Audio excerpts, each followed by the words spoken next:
Srimate Bhakti Vedanta Swaminiti Namine. Namaste Saraswati Deve Gauravani Pracharine Nirvishesha Shunyavadi Paschatya Deshatarine. Jai Shri Krishna Chaitanya Prabhu Nityananda Shri Advaita Gadadhara Shivasadi Gaura Bhakta Vrinda. Hare Krishna Krishna Krishna Hare Hare Hare Rama Rama Rama Hare Hare. Hare Krishna. So thank you all very much for joining today's session. We have been discussing from the book Bhakti Aloka by Srila Bhaktivinoda Thakur, which is a compilation of 12 essays describing the 6 favorable and 6 unfavorable items for the practice of bhakti. In that, we have been discussing the 6 favorable items. We have already discussed the 6 essays describing the 6 unfavorable things. So, in the 6 favorable things, Utsaha, Nischaya, Dhairya, Tattat Karma Pravartana. The 4th one and the 10th in the overall essay, the 10 out of 12. We are in the 10th essay, Tattat Karma Pravartanat, which means performing one's Tattat Karma. So, Tattat Karma means engaging in activities which are prescribed for the devotees. So, just like everyone is supposed to engage in their dharma or their prescribed duties, devotees are also expected to engage in their prescribed duties, and the duties prescribed for the devotees are the 64 limbs of devotional service. So in that, we have been discussing for the last few weeks. We have already discussed. I am not going to go and recap because we don't have time for that. Already I am doing this very elaborately, which it's not described so elaborately in Bhakti Aloka, but still I am taking the liberty to do it. So we have already discussed Adav Guru Padashraya, taking shelter of the lotus feet of Guru. This is the first limb. Second is Shri Krishna Dikshadi Sikshanam, accepting Siksha and Diksha from the Guru. So in this theme, we tried to understand what is Diksha, and is Diksha compulsory? Can't I progress in Bhakti without Diksha? We discussed that. So then the third limb is Vishrambena Guror Seva, serving the Guru with reverence. We discussed on this. Then the fourth is Sadhu Vartma Anuvartanam, following the scriptural rules. So we discussed on this topic where we discussed the Shruti Smriti Puranadi Pancharatra Vidimmina Aikantiki Harer Bhaktir Utpataya Eva Kalpate. So we discussed on this topic of how if you see very steady, very wonderful practice of bhakti, but without following the rules and regulations of the scriptures, without having faith in the scriptural injunctions, then that kind of steadiness is not real steadiness. That is not nishtha. So there is a difference between steady practice and nishtha. Nishtha means where there is steadiness in practice of devotional activities as prescribed by the Bhakti Shastras. That is actually nishtha. But there may be steady practitioners who may not be preaching according to the scriptural injunctions. That kind of steadiness is not nishtha.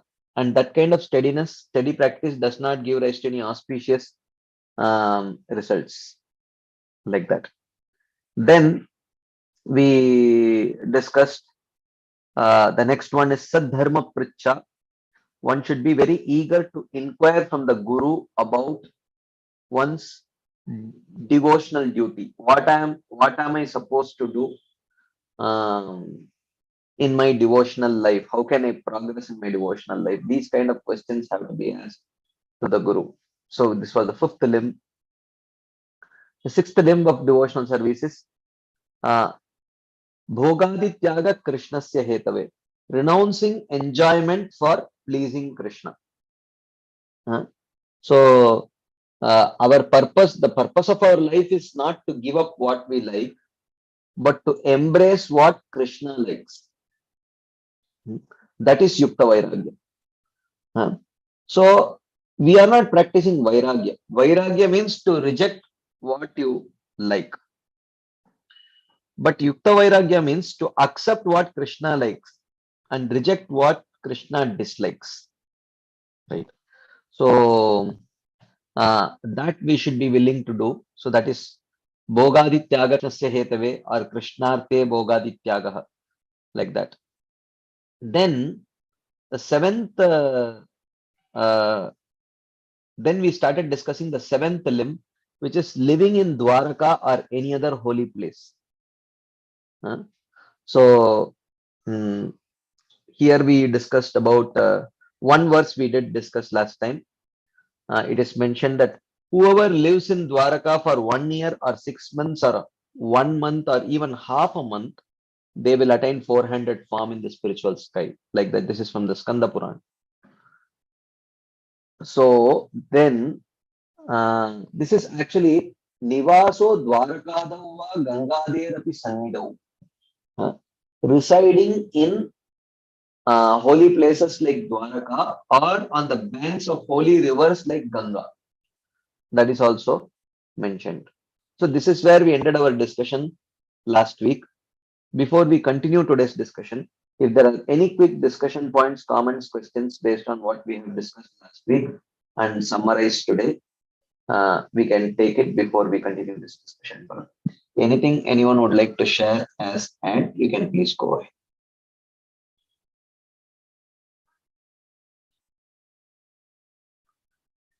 Okay. If there is none, then we will continue.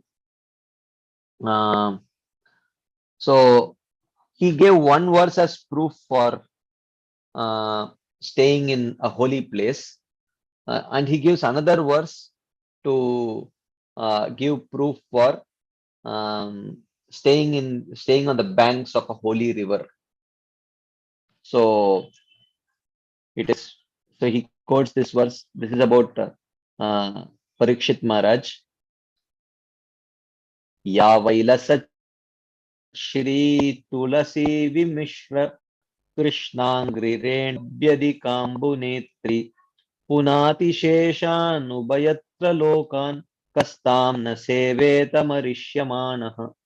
So Parikshit Maharaj has decided to fast till death, practicing fast till his death, not fast till death, fast till his death because he had been cursed to die in 7 days. So Parikshit Maharaj is on the banks of Ganga, according to one opinion, Yamuna, according to Srila Jiva Goswami. So, because in that area both Ganga and Yamuna flows, so it is mentioned that the common understanding is Ganga, but the esoteric understanding is he was sitting on the banks of Yamuna. So, anyways, so and he says that of course, if you see this, so Parikshit Maharaj is sitting there, and here Sutta Goswami says that it is very appropriate that Parikshit Maharaj has chosen to spend the rest of his life on the banks of this holy river, whatever it may be, whether Ganga or Yamuna, whatever you might want to see it as. It is very appropriate. Why? He says, Kaha Marishyamanaha. Marishyamanaha means one at the point of death. Who is that person who is at the point of death? Tam na seveta, would not serve Ganga slash Yamuna. Okay. Who is that person at the point of death would refuse to serve Ganga or Yamuna? What is so special about Ganga or Yamuna? Yeah, this river, Ambu Netri, Ambu means water, Netri means the carrier. She carries water. Of course, all rivers carry water. What is so special about Ganga or Yamuna? He says, Abhyadika Ambunetri. She's not carrying ordinary water. She's carrying some special water. So now, what is so special about the water that Ganga or Yamuna is carrying? He says, Krishnangri Renu.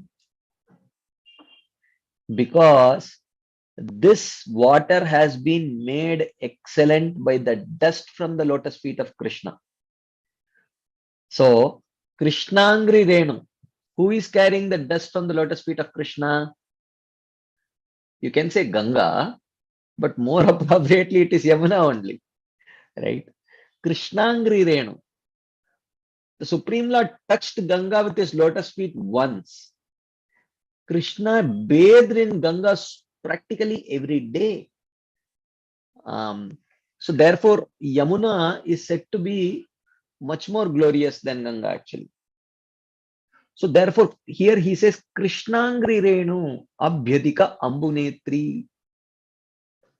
So, who is that person at the point of death would not desire to serve that Ganga or Yamuna, which is carrying water, but not ordinary water, that water which has been made excellent because it is mixed with the dust from the lotus feet of Krishna. Not only that, Lasat Shri Tulasi Vimishra. It is also mixed with beautiful Tulsi. So, therefore, this water, Punati Lokan, this water purifies the whole world, the worlds. Sa Ishan, along with the leader of those worlds, Ubhayatra, inside and outside, above and below, from all directions, this Ganga or Yamuna purifies the planets along with the leaders. So therefore, it is very appropriate that Parikshit Maharaj chose to spend the last days of his life on the banks of Ganga, or according to Srila Jiva Goswami, Yamuna. Right. So that's what he says. Yavai lasat Shri Tulasi Vimishra Krishnangri Renu Abhyadikambu Netri Punati Lokan Punati Sheshan Ubayatra Lokan Kastam na Seveta Marishyamanaha. So we are discussing the 64 limbs of devotional service, of which the seventh limb is Nivaso Dwarakadavva Gangaderapi Sannidau. Staying in a holy place like Dwaraka or on the banks of a holy river like Ganga or Yamuna. Okay, so here it is mentioned the word Adi in Dwaraka Adi indicates Puri as well, as illustrated from the Brahma Purana. The Brahma Purana says the glory of Puri with its surrounding area of 80 miles is inconceivable. The Devatas see everyone residing there as having 4 arms. Devatas are able to see the exalted nature of the residents of Puri. Any quick discussion points, comments, questions, anything anyone would like to share as add on this topic?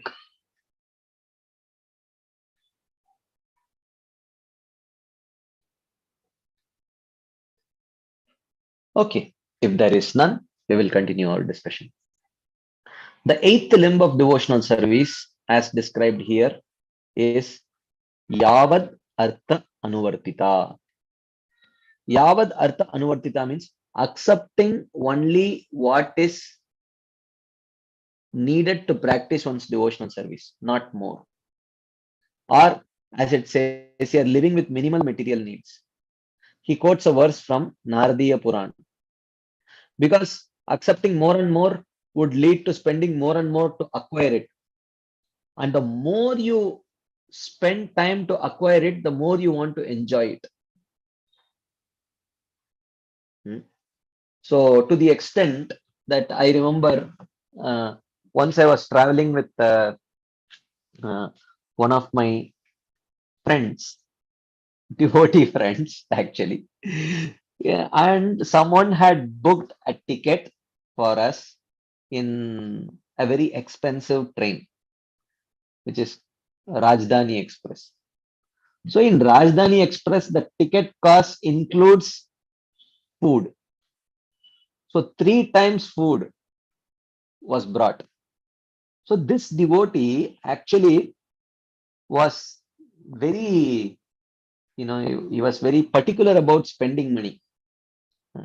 He would not waste a single penny, especially because it's Srila Prabhupada's money. So when when the meals used to come, of course, we don't eat anything that is non-prasadam, right? And what we get in this train is certainly not prasadam.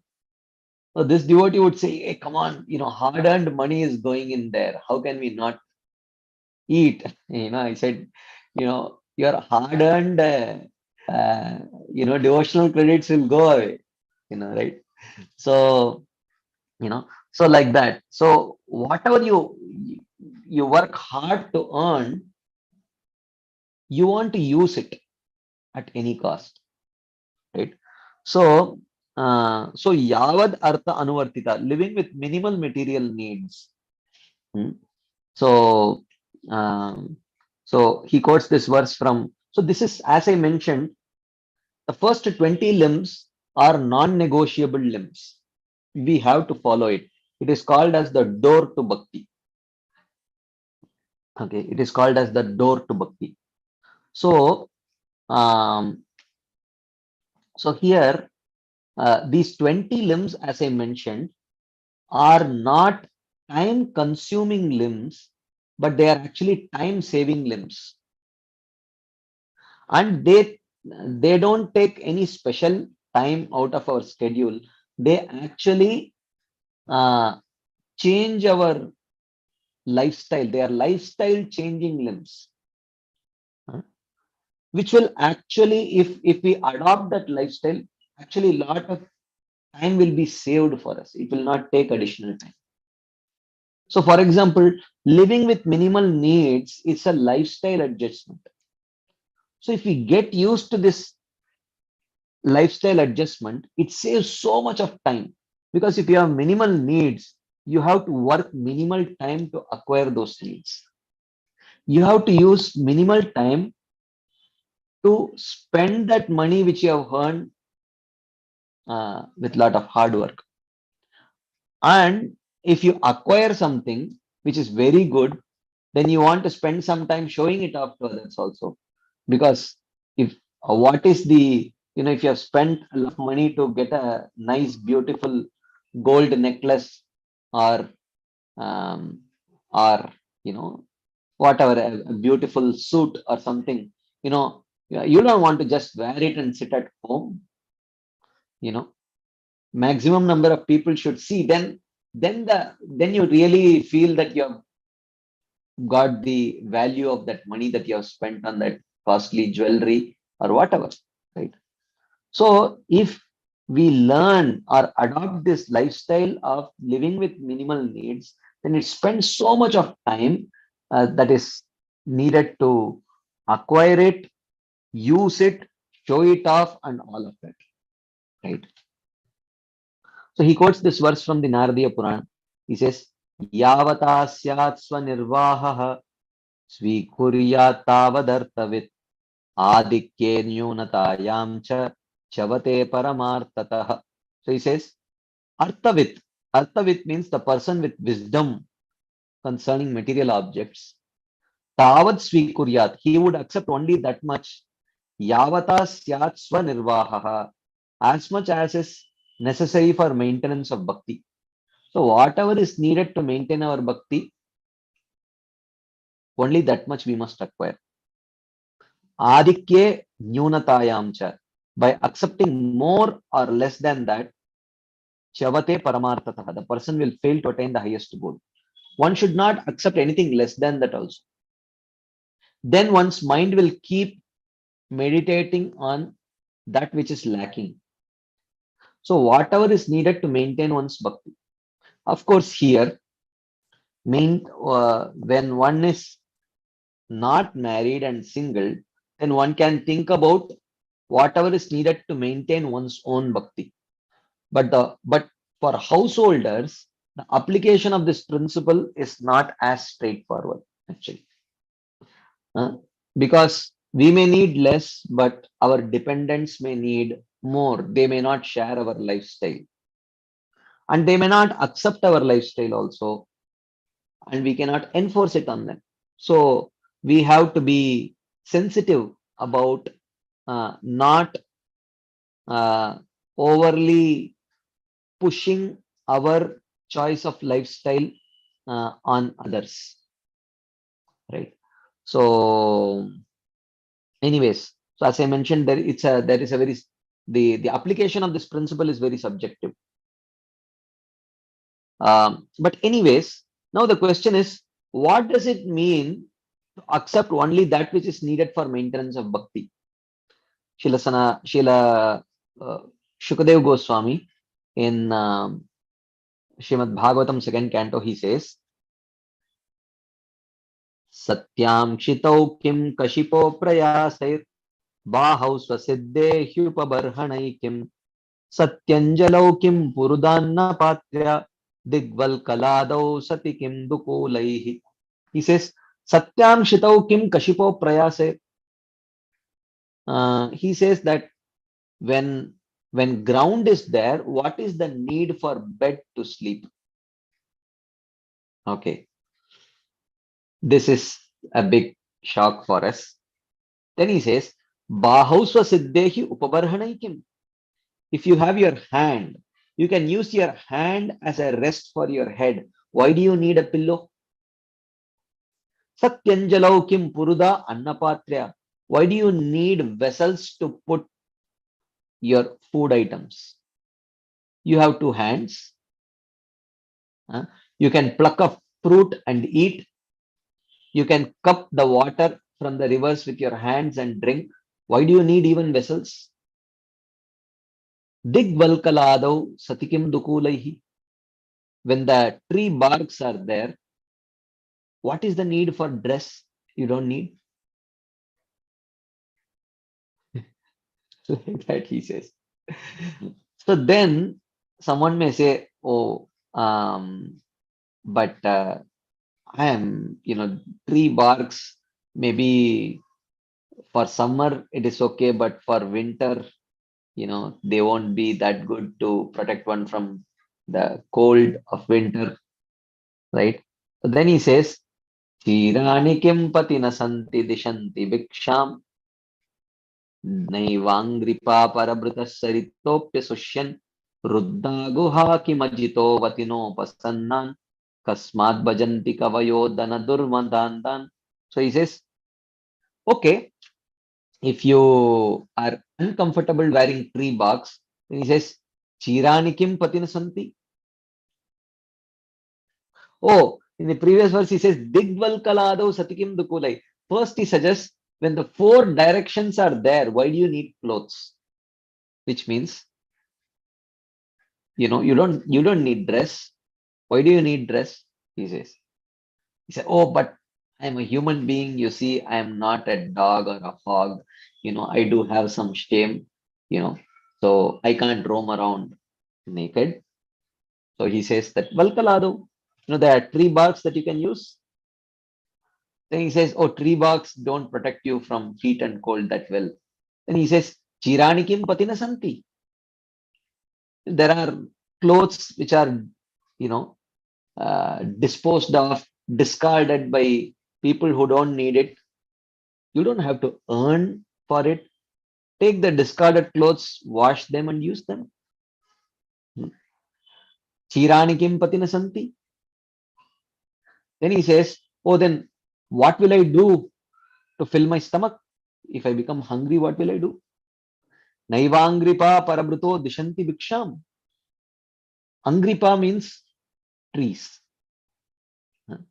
So angri means legs, pa means drink. So angripa means those who drink with their feet. So the trees drink with their feet. I mean, the roots are their feet, right? They are called as angripa. So then Shukadev Goswami says, what do you mean? What will you do for filling your stomach? Have the trees stopped giving alms? Have they stopped giving fruits? What will I do for water? He says, Saritopya Sushyan. Have the rivers gone dry? Then he says, where will I stay? What about the caves? Are there no vacancy in the caves? Have all the caves been closed? You can go and stay in the caves. Then he says, okay, I'm willing to stay in the caves, but what if What if a tiger or a python something shares that cave with me? Who will protect me? So he says, Ajito avatino upasanna.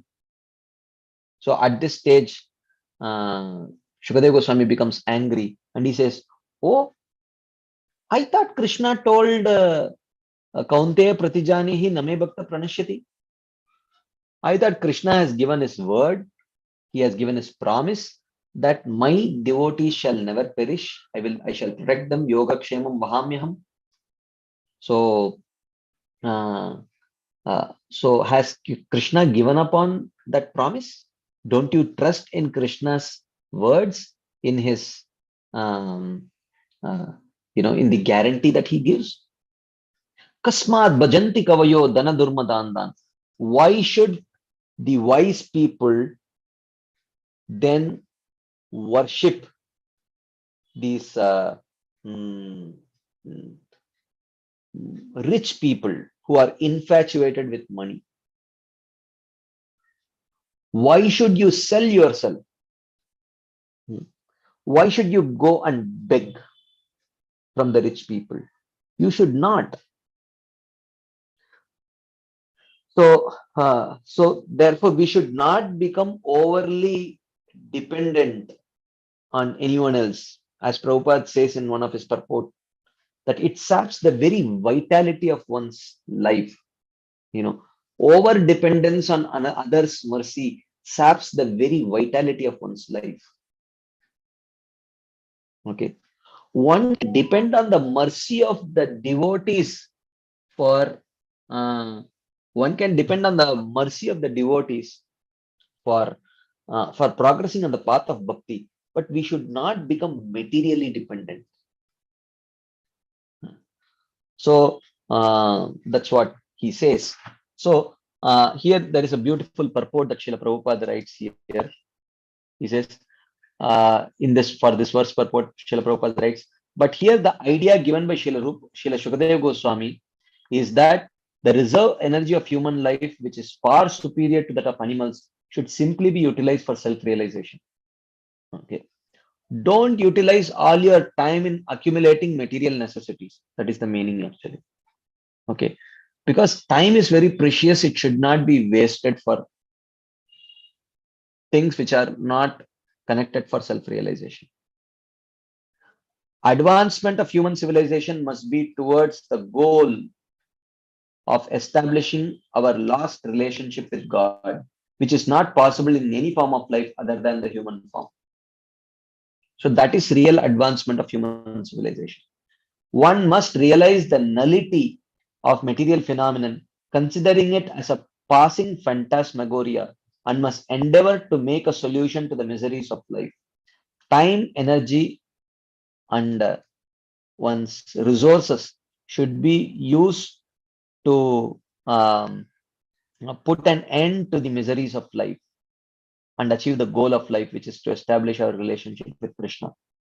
Self-complacence with a polished type of animal civilization geared to sense gratification is delusion, and such a civilization is not worthy of the name.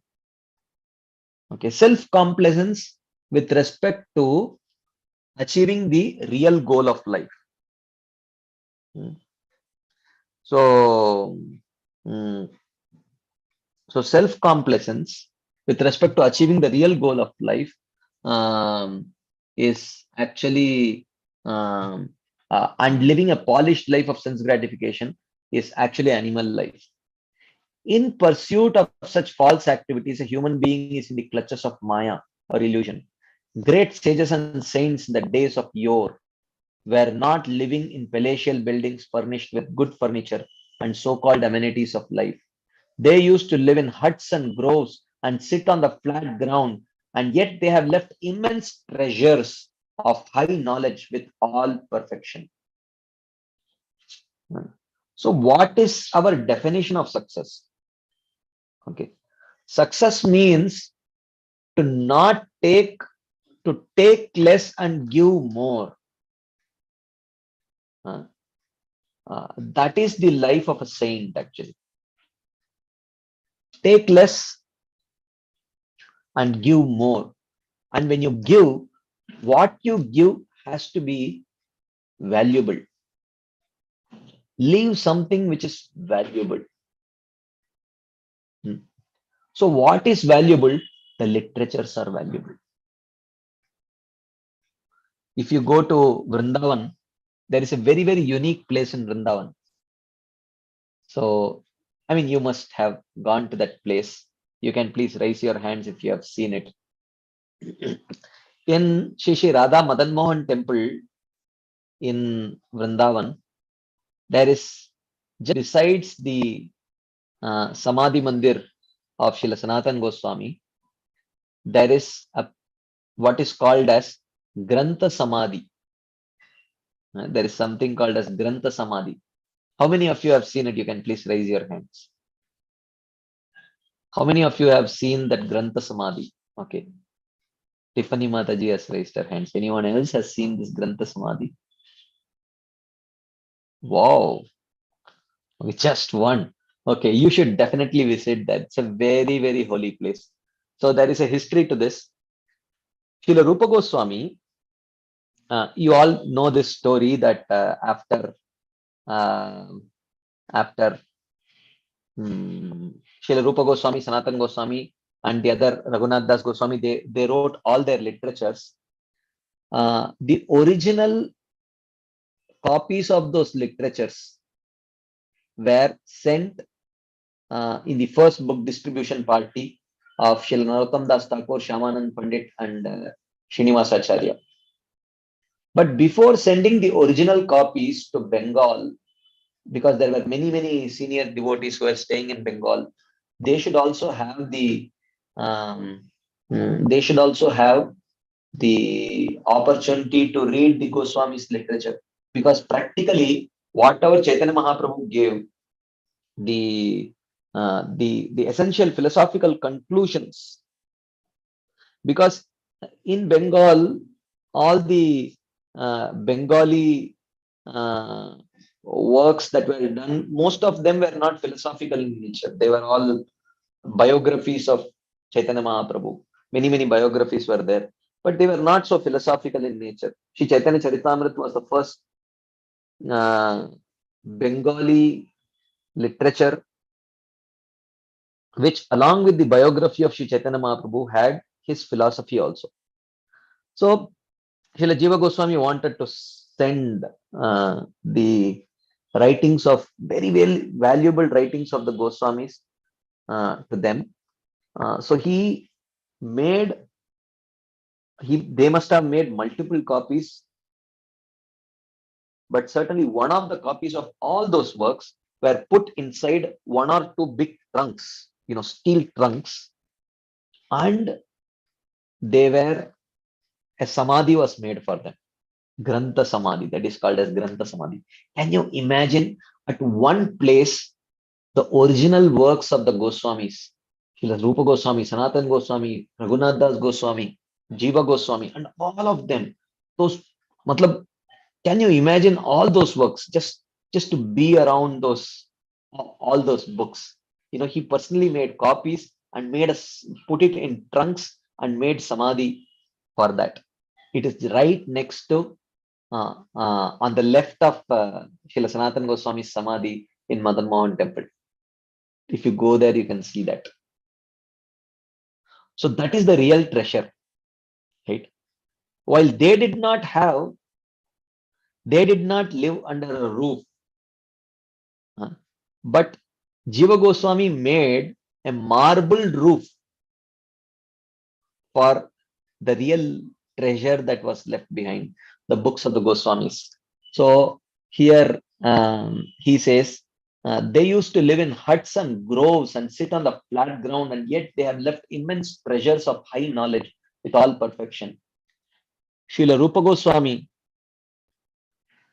and Srila Sanatan Goswami were high-ranking ministers of state, but they were able to leave behind them immense writings on transcendental knowledge while residing only for one night underneath one tree. They did not live even 2 nights under the same tree, and what to speak of well-furnished rooms with modern amenities. And still, they were able to give us most important literatures of self-realization. If one is not accustomed to abiding by the life of renunciation and self-abnegation from the beginning, one should try to get into the habit at a later stage of life, as recommended by Srila Shukadeva Goswami, and that will help one to achieve the desired success. So, if one is not accustomed from the beginning, then one can start late.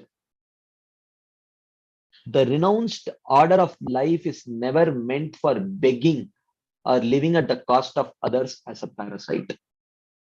Actually, we should not be willing to take. We should be embarrassed to take anything for our personal use from others, especially the renounced order.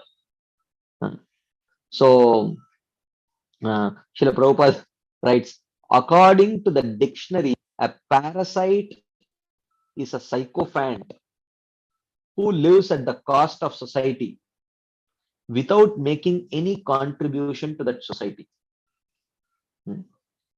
So, without making any contribution to the society, we should not be willing to take. Uh, And another thing, another very, very important thing that we should remember is that this is especially when we are living in an institutional setup like ISKCON.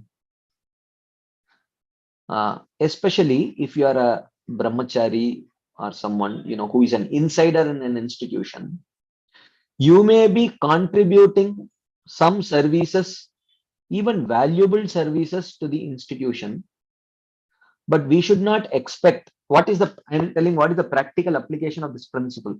The practical application of this principle is that we may be giving some contribution to the institution, but we should not expect that our contribution to the institution should generate a sense of gratitude in the people of the institution, because our contribution is for our own purification and our own progress on the path of devotional service. We should not expect that sense of entitlement. I am rendering such valuable service to the institution. Therefore, people of the institution should have a sense of gratitude and servitude towards me. That sense of entitlement should not be there. Our service to the institution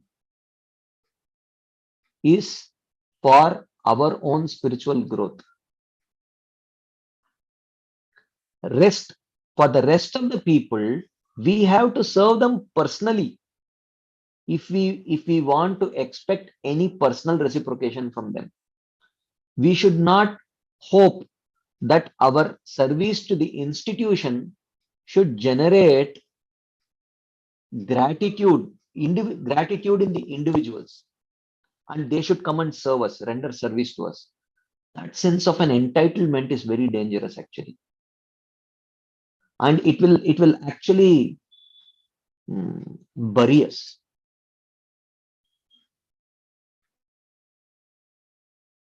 I can have a personal relationship with someone.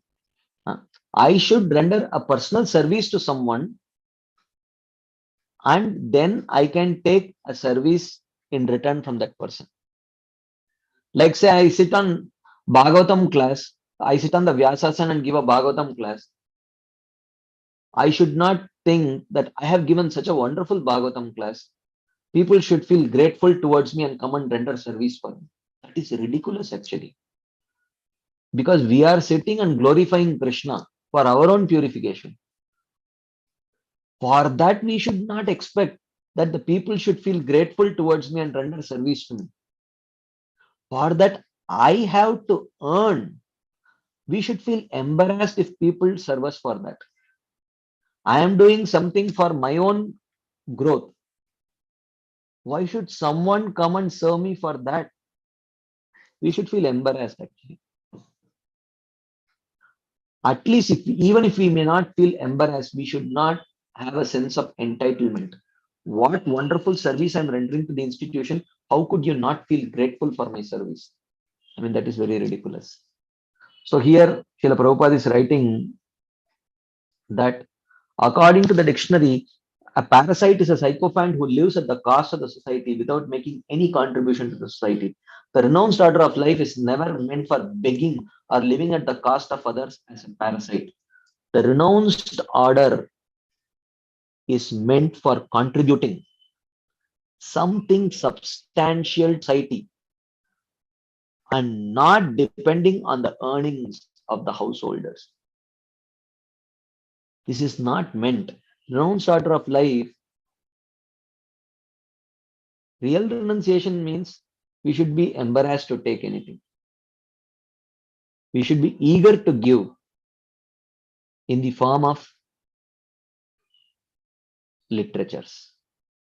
On the contrary, acceptance of alms from the householders by the bona fide mendicant is an opportunity afforded by the saint for the tangible benefit of the donor. The donor should think that way, not the acceptor of the alms. Not the acceptor of the alms. One should be very, very clear about it. Any quick discussion points, comments, questions, anything anyone would like to share as add on this topic before we move ahead? So we are discussing the 64 limbs of devotional service, and in that we are discussing the the the point of accepting only what is barely needed for maintaining our life so that we can practice bhakti. Yes, there is one hand up, Mother Gail. Hare Krishna Prabhu. You made I think you made a distinction between how a renunciant should behave or feel toward, let's say, an institution, right? Mm-hmm. And how and what his attitude should be in connection with an individual. Mm-hmm. There shouldn't be that entitlement when it comes to the services he renders to the institution, but somehow it seemed like you were saying that it's different when he's dealing with individuals. Yeah. And so it just sounded like, when it comes to individuals, he's allowed to have a sense of entitlement or a gift in order to get, but that I'm sure that's not. No, I didn't correct. mean it in that way. Like say for example, let's say I'm a brahmachari, okay, and I am in a leadership role or something, and I am rendering lot of valuable service to the institution, let's say, and but that service may not reach out to individuals, to particular individuals. I expect that I am doing a very important service, so someone should get the Rajbhog Prasad for me. Someone should come and personally massage me, and these kind of expectations someone has, let's say, that is unreasonable. But as a friend, I do some personal service to you. One day when you are ailing, I do some personal massage for you, and on another day when I am tired, I can request you, can you please, my body is paining, can you please massage me? So that is on a personal note, and that is not a feeling of entitlement. That is like one of the 6 exchanges, dadati pratigrinati guhyamakyati pruchati. It is personal exchanges. So you cannot say that my contribution is to the institution and I will expect reciprocation from individuals for that. That is not appropriate, because your contribution to the institution is not your contribution to that individual relationship. So you cannot expect. So your contribution to the institution is for your own purification, is for your own growth, spiritual growth. You cannot expect an individual to feel grateful and come and render you personal service for that. So, so of course, the individuals should feel grateful. Like for example, my guru is rendering so much service to the institution, even though, or any other senior devotee, even though the service that he is rendering may not directly reach me uh, from a very gross point of view, but I can feel very grateful because I identify that he is a very elevated soul and I wish to serve him. But that elevated soul should not, of course, an elevated soul will not have that sense of entitlement. So, so, so, so, so this is like very important. On a personal level, when I render some service to you, then as a reciprocation, I can request you on the strength of our friendship. I can request you for some help, but not that I am rendering very valuable service to the institution. Therefore, an individual should feel a sense of gratitude and should come and serve me. That expectation should not be there. Is that Yeah. relevant, Madhu? Yeah, my problem was not so much with the institution part. It was with on the personal relationship part. If one day you were not feeling well and I Uh-huh. massaged you or something, and then on another day you weren't feeling well, Uh-huh. yeah, I think it's natural to feel um to and maybe I don't know if Expect. it, yeah, Yeah. expect reciprocation based on the friendship, but Yeah. That is fine, to Mataji. say, yeah, but to say that, because I did this for you, at one point, then therefore you should do this for me. Yeah. you Yeah. know i I don't think that is Yeah. That is correct. not appropriate. That is not. But of course, there is on a very loving reciprocation platform, one can always render some personal service to one and accept personal service. That is fine. So in that Yeah, sense, yeah, that is perfectly fine. Yeah, that is. yeah, but my problem is just, we it shouldn't be that expectation for a specific service because of what I've done for you in the past. I don't think that is appropriate. Yeah, that is not appropriate. Yeah. Correct, Okay. correct, correct. Yeah. And also, what was the name of the samadhi for the Goswami's literatures, and where is it? Yeah. It is in Vrindavan, in the Mm-hmm. Radha Madan Mohan temple. In Radha Oh. Madan Mohan temple, there is the Samadhi of Srila Sanatan Goswami. Right Uh-huh. next to the Samadhi of Srila Sanatan Goswami, there is something which is called as Grantha Samadhi. Grantha means Uh-huh. books. So Uh-huh. Grantha Samadhi is there. So Grantha So Samadhi is at the Radha Raman temple. Radha Madan Mohan temple. Oh, Radha Madan Mohan Yeah, temple. yeah, Oh, yeah. okay. Thank you. Thank you. Okay, there is one question in the chat box. What ways the householders should reciprocate with those they get benefited from? What should be the attitude of the householder? Well, uh, Pranairattir Diyavacha Shreya Acharanam Sada. So, uh, the best help that a householder can uh, render to a true saintly person is to accept and practice their teachings with all of their heart and soul. That is what would make a true saintly person really happy,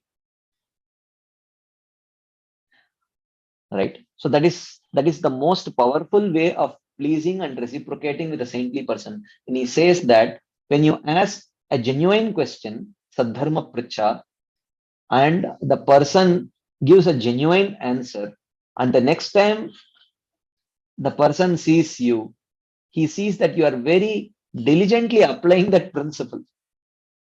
It is so heartening to the uh, uh, to that saint, that saintly person. So that is one most important ways of of of householders reciprocating uh, mm, with other pronunciants or saintly people. And another ways is, of course, you know, uh, whatever way you can help them in their mission. Pranayar, if you can give your life, uh, which for householders will be very difficult because they have their own family to take care of. Arthair, you can utilize some of your wealth to support the mission. Or Dhiya, if you do not have much wealth, no problem. Use your intelligence.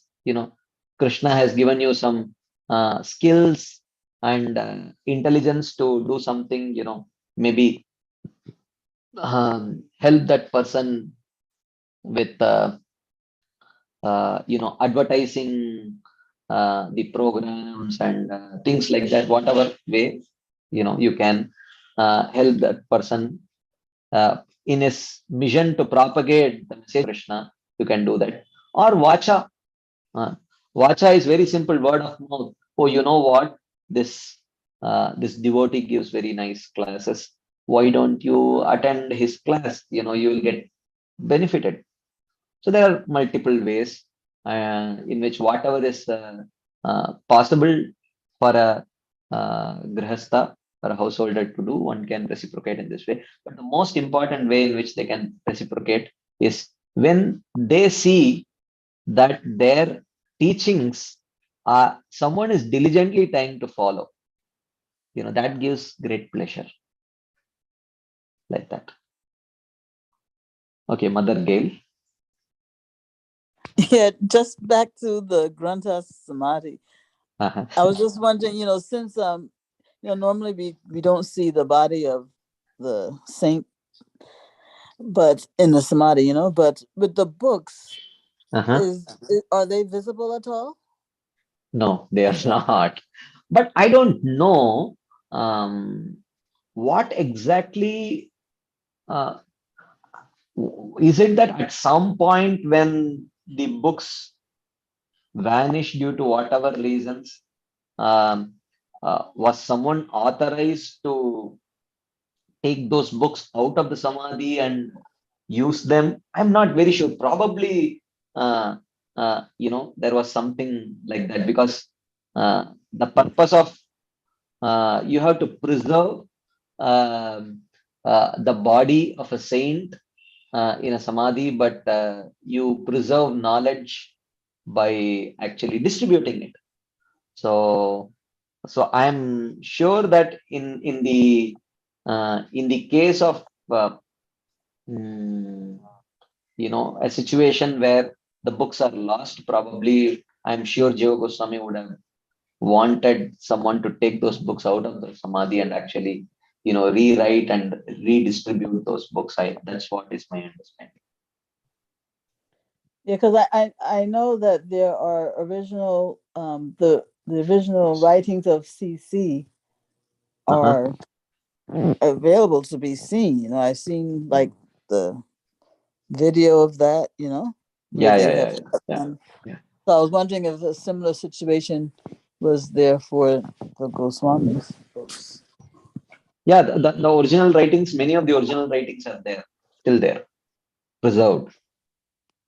They are So there. they're Many of them are so there in the Nanda Damodar temple also. so they are physically there at that Grantha Samadhi. Yeah. I mean, those were not the original ones.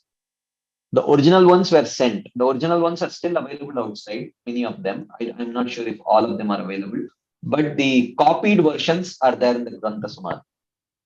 Oh, copies. Okay. Yeah, yeah, yeah, Okay, cool. Thank you. yeah. Correct. Yeah, you cannot see them. You cannot see them. They are covered. Anyways, but can you imagine one place where all the books of the Goswamis are there? Can you imagine the vibrations actually?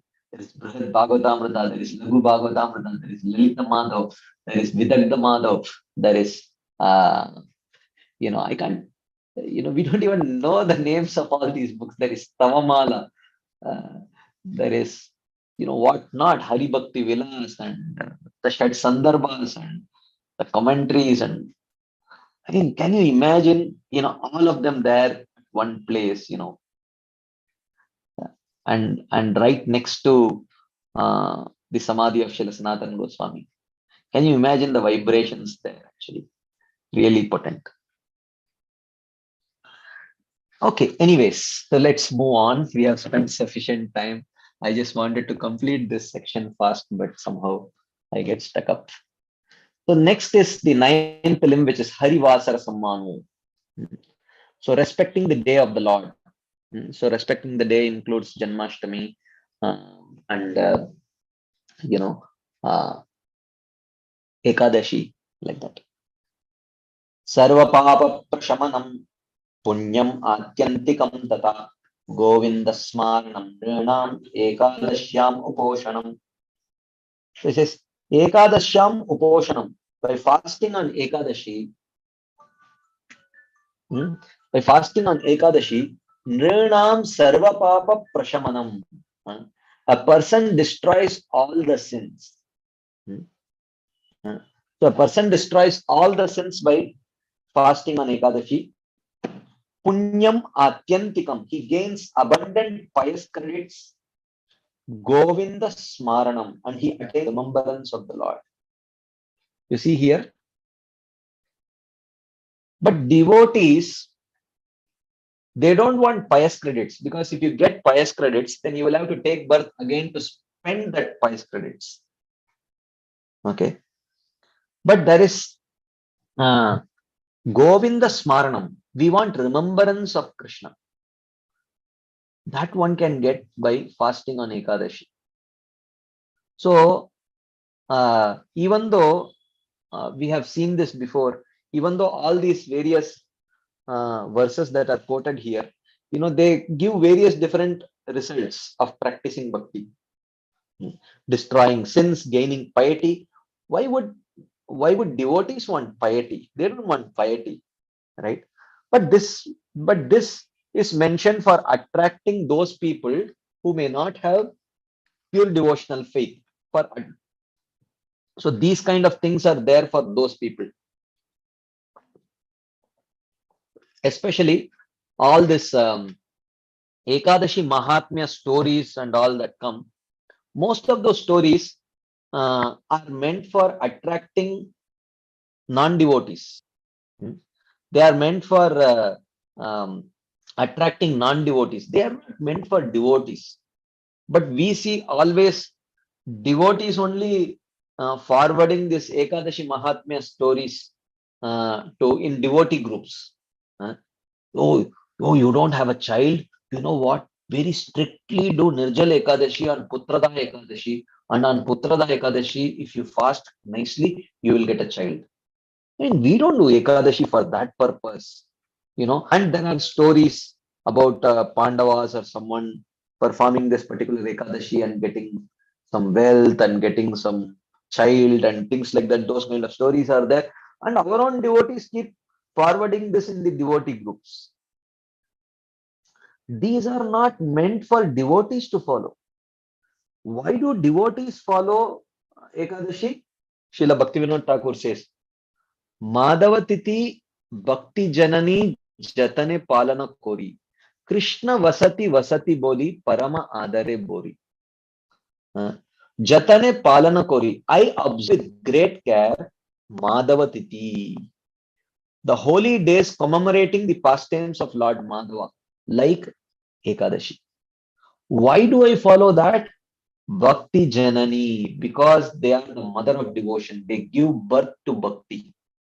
They give birth to devotion. For that reason, we follow. We don't follow.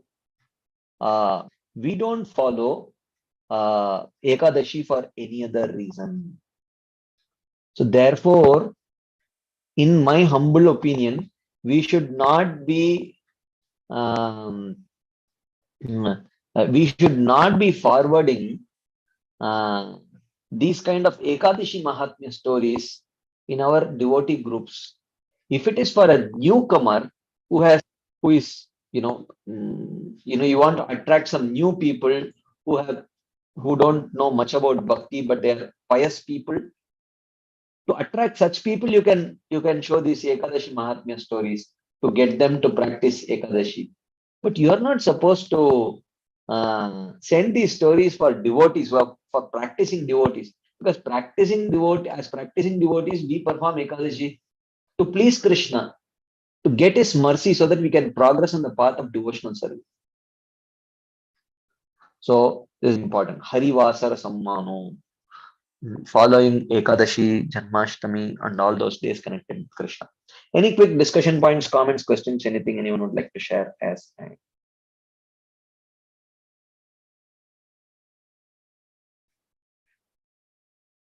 And also these kind of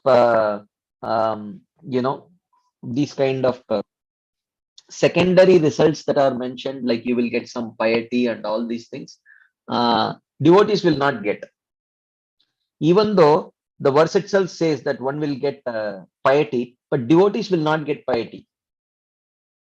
Devotees will get only remembrance of Krishna by practicing Ekadashi.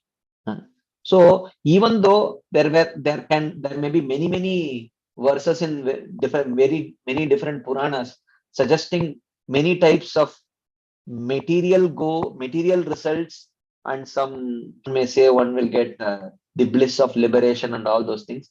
None of these things devotees will get. Devotees, when they practice any limb of devotional service, the only result that they will get is they will take a step towards developing Krishna Prem, and nothing other than that. One should be very clear about it. So any quick discussion points, comments, questions about this? There is one question here. Krishna Nam Prabhu. Hare Krishna Prabhu. I hope Yes, the Prabhu. same principle applies to the stories on Bhagavad Gita, no? Gita Mahatmya. Yeah, correct. For correct, every correct, chapter, correct. there is a story. Yes. The Gita Mahatmya stories are also like that, you know. So, this is not meant for circulating in devotee circle. Even though these are bona fide stories, uh, uh, but that story is not meant for nourishing our devotional activity. It is not meant to nourish our devotional service.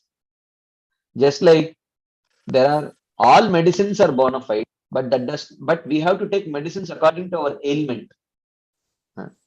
If we are afflicted with jaundice, then you cannot take a medicine which is meant for malaria, just because it is a bona fide medicine. Yes, it is a bona fide medicine, but it is not bona fide for your ailment. So similarly, these Gita Mahatmya, Ekadashi Mahatmya stories, which say that you will get lot of abundant piety, you will get wealth, you will get children and all that. Yes, is that false? No, they are not false. They are true. But they will happen for devotees, because devotees don't want all that. Devotees want to progress on the path of devotional service and achieve Krishna Prema. It is meant for them. Is that okay, bro? Yeah, thank you, Prabhu. Hare. There is something in the chat box. Is spiritual activity done in not so careful mode, will it generate pious reactions? No, it will not generate. So if spiritual activity is not done in so careful mode, then whatever positive effect that will come from proper practice of that devotional service, minus whatever spiritual credits are lost due to the offensive mood, that much we will get. So if the careless mood or the offensive mood is more severe, than the devotional activity that has been performed, then we will lose some spiritual credits. But there is no question of gaining piety and all that. Like if someone practices bhakti and live to get pious results, the spiritual activity called as pious materially. I'm not able to exactly understand what it is. I don't know. Would you like to clarify, Prabhu? You can unmute yourself and speak. Hare Krishna Prabhuji. Yes, Prabhu. Like someone newcomer practice the devotee and they do little chanting, they do little seva and they get their material desire fulfilled, they never come to bhakti and then they break the four regulative principle. So the spiritual activity done by them is that counted as spiritually eternally? Well, it is not the activity which defines whether it is a pure devotional service or not. What defines pure devotional service is with what mood it is rendered. So if one renders those activities with the foundational understanding that by performing these activities, I will progress on the path of devotional service, then they will progress on the path. But if someone does not have pure devotional faith only, their ultimate goal is not to progress on devotional service and achieve a relationship with Krishna. If their goal is to live a happy life, they chant so that I can be peaceful. They chant so that Krishna will bless me to become wealthy and all that. Then they will get that. They will get that piety. Whatever piety is needed to achieve that, they will get that. But if one foundationally has a very clear understanding that by practicing this devotional, they want to come closer to establishing a relationship with Krishna, then they will not get any piety. Is that okay, bro? Is that relevant? Yes, Prabhuji. Prabhuji, and if you don't, that regarding the Ekadasi, if you don't tell general people like, if you follow Ekadasi, you will get nice result. It is better than not following. Like you said, um, we're not to No, share. no. I mean, We if have to. if they're Now, if you say Ekadasi, it will be very beneficial for your body, for your mind, for your soul, and some people like to stay Ekadasi. Isn't that good way? yeah, it is good for beginners. It is good for those who have not accepted devotional service, but that okay, but he's a very health conscious person. So if I tell him that if you fast on Ekadashis, then it will be very good for your health, like that. And if in that way you trick him to perform Ekadashi, then Ekadashi Devi will give him some benefit. So he may, so he will get. So for such people who don't have faith in bhakti, uh, so to such people you can tell them like that. If you chant, you will actually get some peace of mind, like that. You can tell people who have no faith in bhakti all those things to slowly get them to chant, slowly get them to come closer to bhakti. But you cannot tell this to devotees. You should be practicing Ekadashi because it will keep body very slim and fit, like that. We don't tell that to devotees. Okay, madam. Yeah. Hare Krishna. Hare Krishna. Okay. If there are no further discussion points or questions, we will move ahead. The 10th limb is Datri Ashwatthadi Gauravam. Gauravam means possessing a respectful attitude towards things connected with Krishna. अश्वत्थ तुलसी धात्री गो भूमि सुर वैष्णवाः पूजा प्रणता ध्याताः शपयन्ति नृणामघम्. So he says, Nrinam agham shapayanti. Human beings destroy sin by pujitaha, by worshipping, pranataha, by respecting, dhyataha, by contemplating, by worshipping, respecting, and by contemplating. Ashwatta. Ashwatta means a people tree. which is very much connected to Krishna. It's very auspicious. Tulasi, we know. Amalaki is, in English you call it gooseberry or amla, right? Ashwatta, Tulasi, Dhatri. Dhatri is Amlaki. Go, a cow. Bhumi Sura is a Brahmana. Vaishnavaha is a Vaishnava. So human beings destroy sin by worshipping, respecting, contemplating, and contemplating on the Ashwatha tree, Tulasi tree, Amlaki tree, the cow, the Brahmana, and Vaishnava. Even though this is what Skanda Puran says, but we should understand that by worshipping, respecting, and contemplating on these things, we progress in the path of bhakti. That is what we get. Of course, along with that, secondarily, the sins will also get destroyed.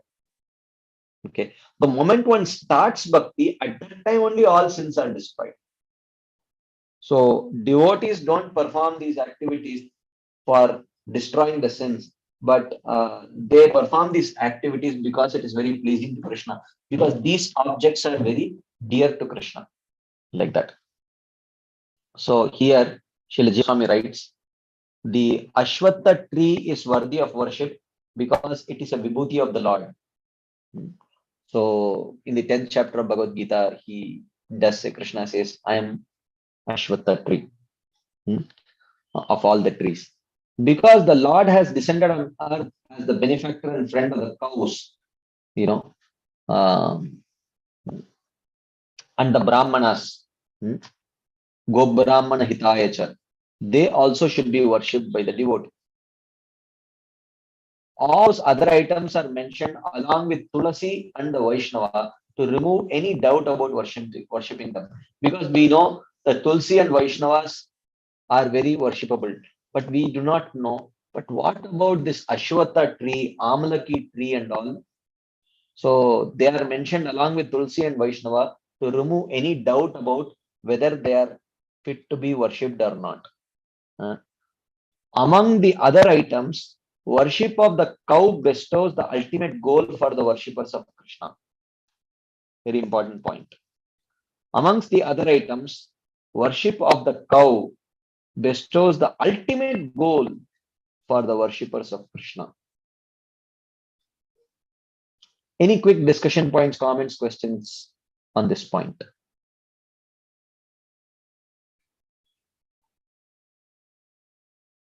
Okay, if there is none, we will continue our discussion. So these first 10 are the do's.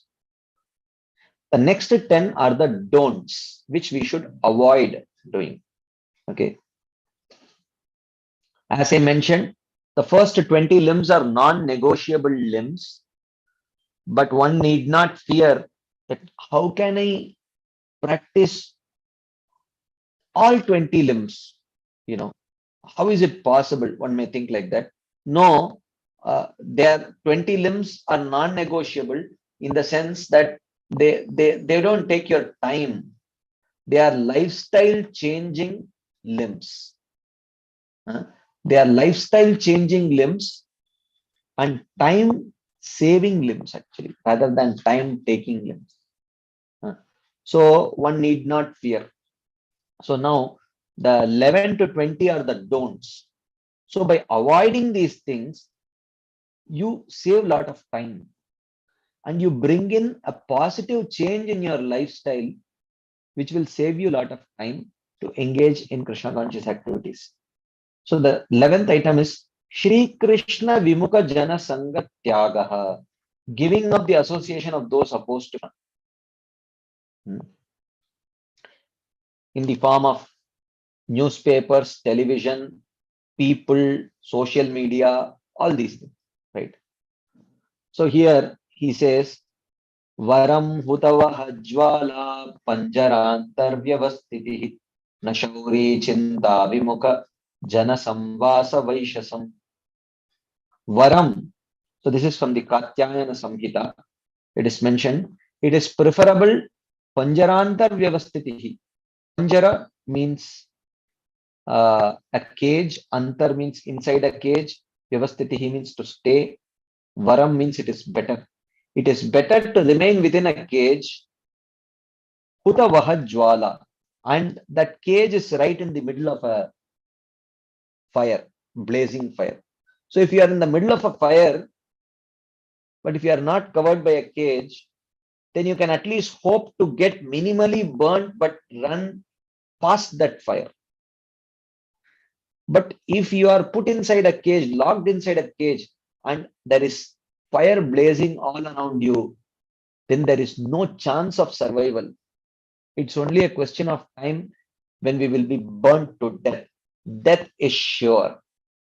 So that's what is indicated here. It is preferable to remain within a cage of blazing fire than Vaishasam, than to have the misfortune of Jana Samvasa. Jana Samvasa means to live together with Shauri Chinta Vimukha. It is better to stay inside a cage filled with blazing fire than to live with in the association of persons who are opposed to thinking about Krishna. Shauri Chinta Vimukha Jana Samvasa Vaishasam. Like that. Because if you remain inside a cage with blazing fire, it will burn your body. But if you live in the association of people who are opposed to thinking of Krishna, it will burn the soul actually. It will burn the soul means it will compromise the potential of the soul to uh, to achieve its constitutional glory of establishing a relationship with Krishna. That will be compromised. So therefore, it is mentioned this way. Of course, there is a discussion on what is asatsanga.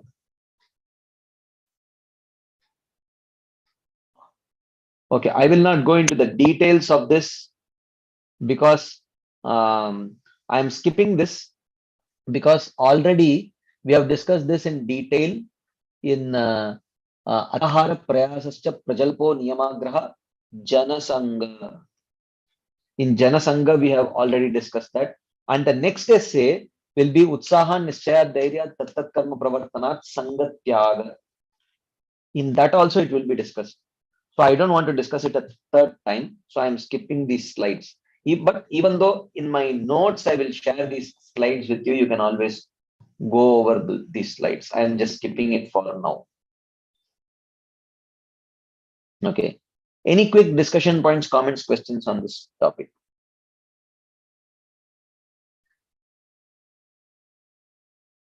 Okay, this is fairly straightforward, right?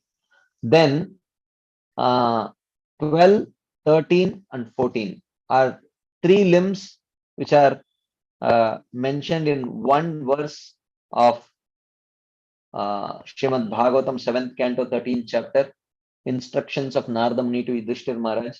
He says, Na sishyan anubadnita grantha naivabhyased bahun na vyakyam upayunjita naramban arabet kvachit. Na sishyan anubadnita. A sannyasi must not be eager to make unqualified disciples. Okay. Na e bahun grantan abhyaset. The literal meaning is one should not be reading too many books. Okay.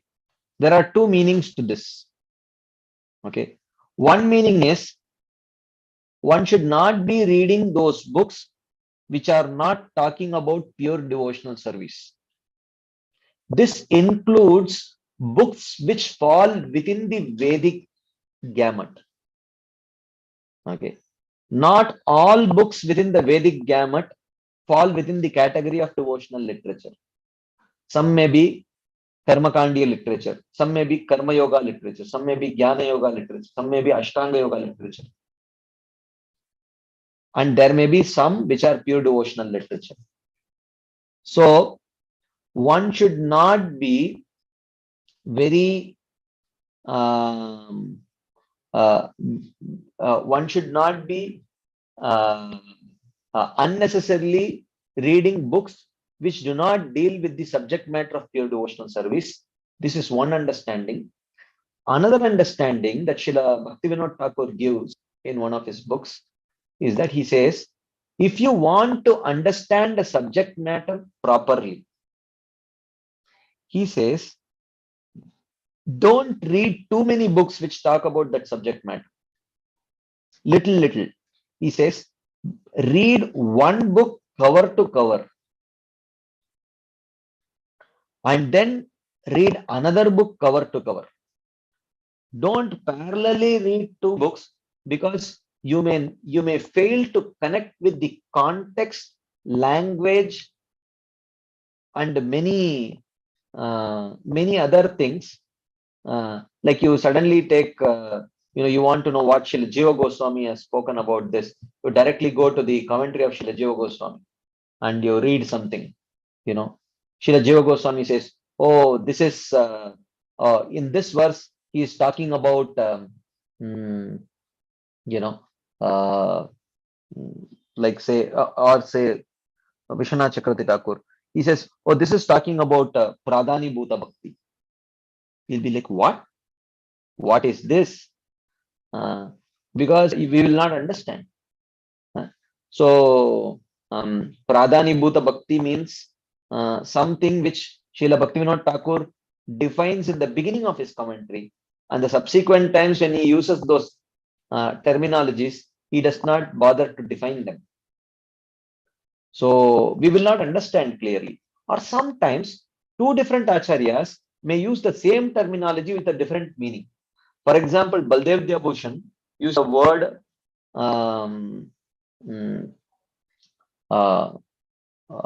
Parinishtita, Sanishta, Parinishtita, Nirapeksha.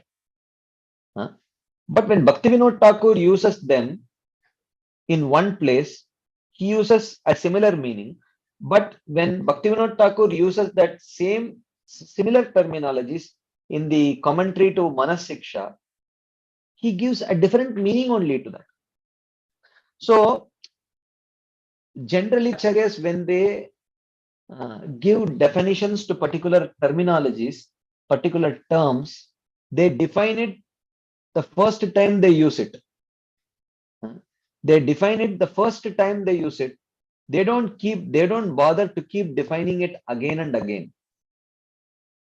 So therefore, if we are not careful, if we don't read their literatures from the beginning, cover to cover, we will not understand.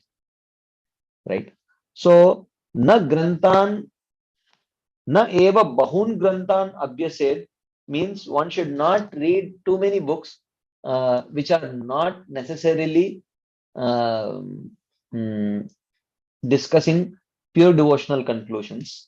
And also, even within books which discuss about pure devotional service, one should not be little reading from too many books without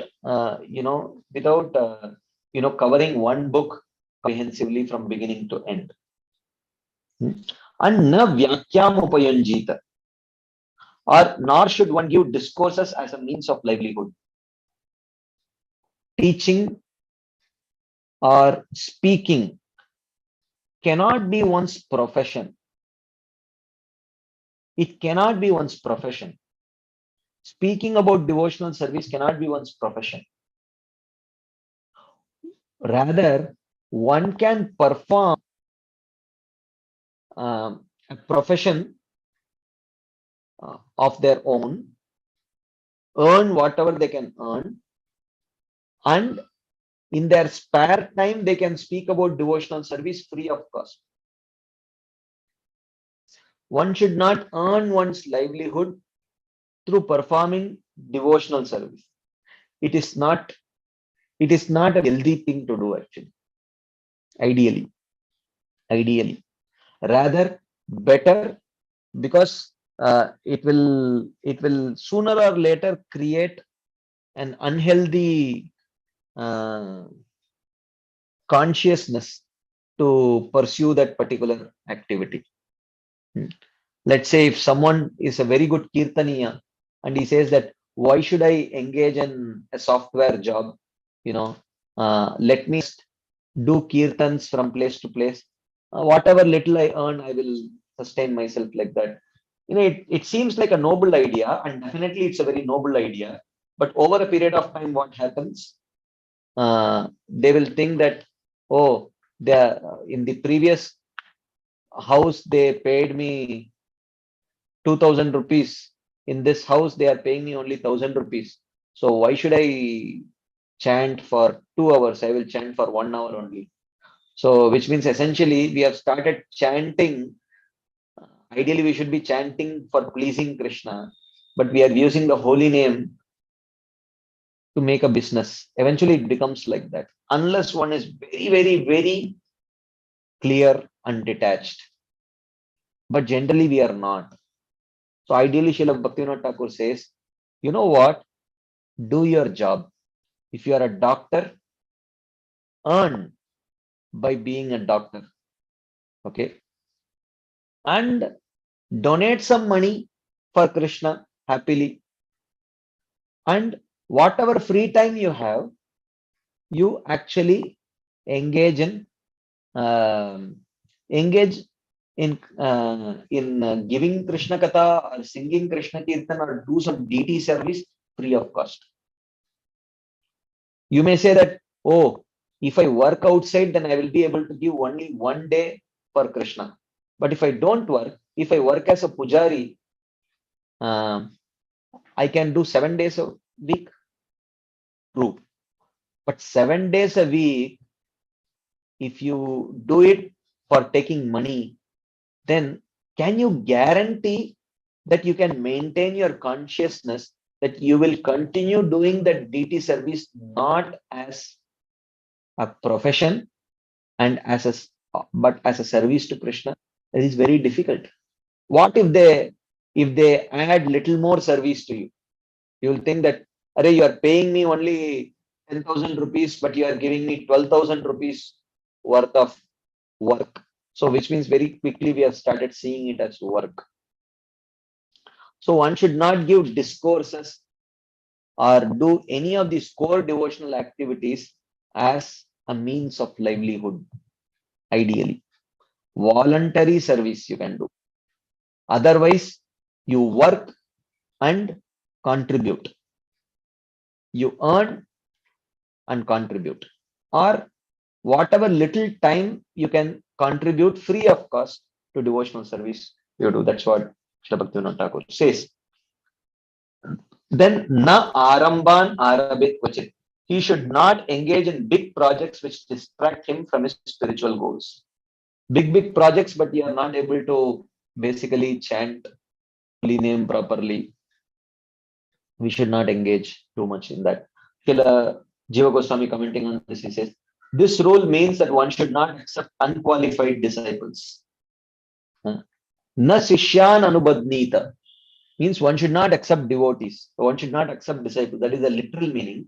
But it means one should not be eager to accept unqualified disciples just for name, fame, glorification, or, oh, he may not be able to practice the 4 regulative principles and chant 16 rounds, but he's a millionaire. If I give him initiation, he will actually give me a lot of money for my projects, like that, thinking like that. One should not accept unqualified disciples. So this rule does not that one should not accept disciples. This is because we see examples of Narada and others taking disciples, though they were renounced. Okay. So it's not that one should not accept disciples, but one should not be eager to accept unqualified disciples. If the rule was literally followed and no disciples were made, then the sampradaya would be destroyed because there would be no lineage. Consequently, there would be an appearance of false knowledge because evam parampara praptam imam rajarshayo vidu, because the knowledge gets transferred through parampara only. So it's not that one should not accept disciples, but one should not be eager to accept unqualified disciples. Thus, the rule that a devotee should not be attached to making disciples actually means that the devotee should not accept unqualified disciples in order to increase the numbers in one's sampradaya. Okay, this is the meaning.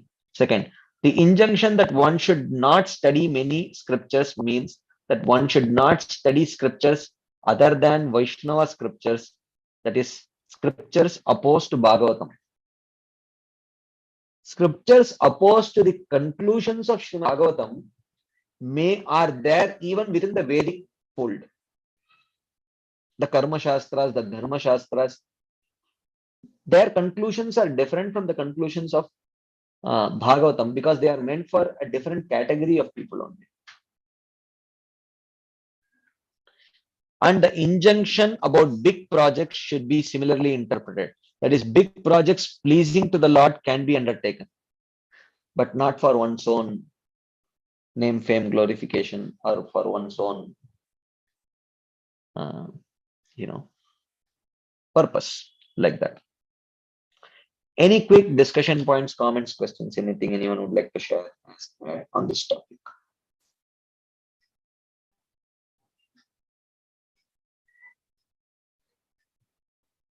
Okay, if there is none, then we will continue our discussion. Okay. Oh, there is one question. Okay.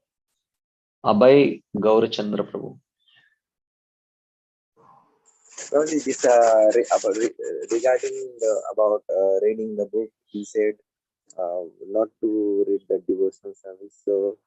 So as in ISKCON, we have there is no like there is a systematic way of reading the Prabhupada book, but there is no limitation of our books. So how can we know which book we have to study or not? Like there are also so many Maharaj books, like Banu Maharaj book also. There are so many his books also, and there are many books even in ISKCON, and sometimes we get so bewildered that to read this or not. Like there are also so many versions of Ramayana and Mahabharata, even in ISKCON, and about this book also, like this Bhakta Loka we are studying. So how should we know, even in ISKCON, the book regarding the devotional service we should read or not, or after reading Prabhupada book 3-4 times only we should study? Is there is a systematic approach? Like how do you recommend? Well, this is a question for which if you different people you ask, they will give different answers. My Yes, sir. understanding is if you have basically if you have read Srila Prabhupada's books, then you can certainly read these Acharya's books. Otherwise, for whom have these Acharyas written these books? If we don't read, then for whom is it meant for? So, but certainly you have to read them by first understanding the mood of the founder Acharya. So definitely we do read Srila Prabhupada's books, and then once we have a fairly good understanding of Srila Prabhupada's books, we can certainly read, and Srila Prabhupada himself has mentioned it in his purports. If you see Srimad Bhagavatam, in the very first verse purport only, 1.1.1 purport only, Srila Prabhupada has written that there are many other acharyas who have written commentaries to Srimad Bhagavatam, like Srila Jiva Goswami, Srila Vishwanath Chakravarti Thakur, Srila Bhakti Siddhanta Thakur, like that. And a serious student of Bhagavatam would do well to refer to their commentaries to learn Srimad Bhagavatam. Like that, Srila Prabhupada himself, the very first verse purport of Srimad Bhagavatam, Srila Prabhupada writes. So, and certainly the devotees like Srila Bhanuswami Maharaj, they are translating these books because Prabhupada wanted them translated.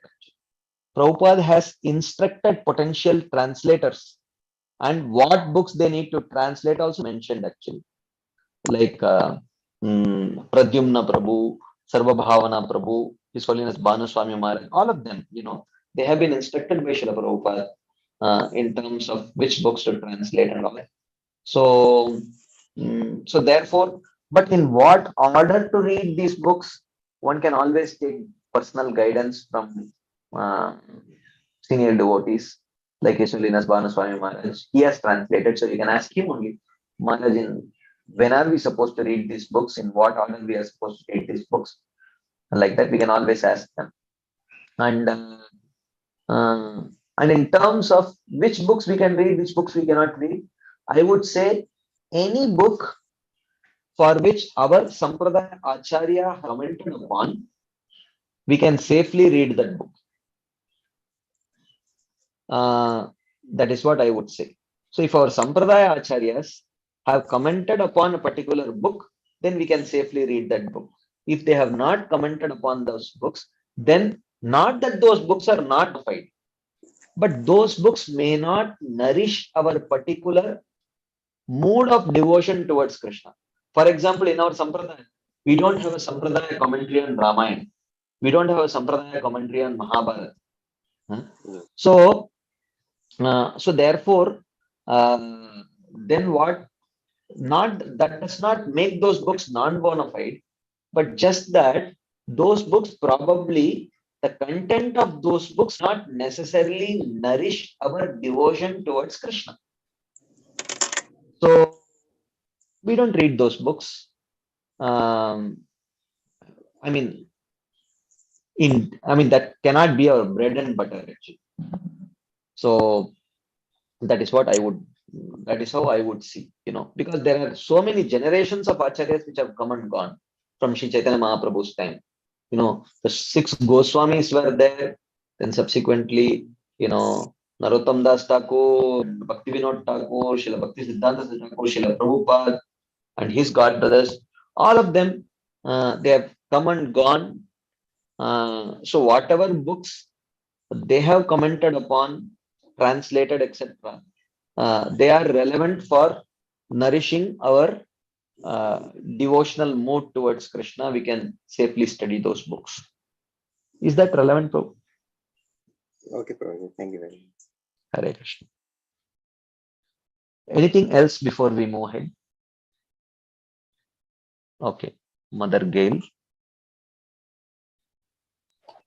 Hey, Krishna Prabhu, just to follow up on that last question. So, as you said, our acharyas have not commented on books like Ramayana, Mahabharata, but I think probably, and so therefore those books would never be our bread and butter, as you said. But yes, I wonder if you would go so far as discouraging reading Mahabharata, Ramayana, because, for example, there are so many other bread and butter books. Would you discourage it or just?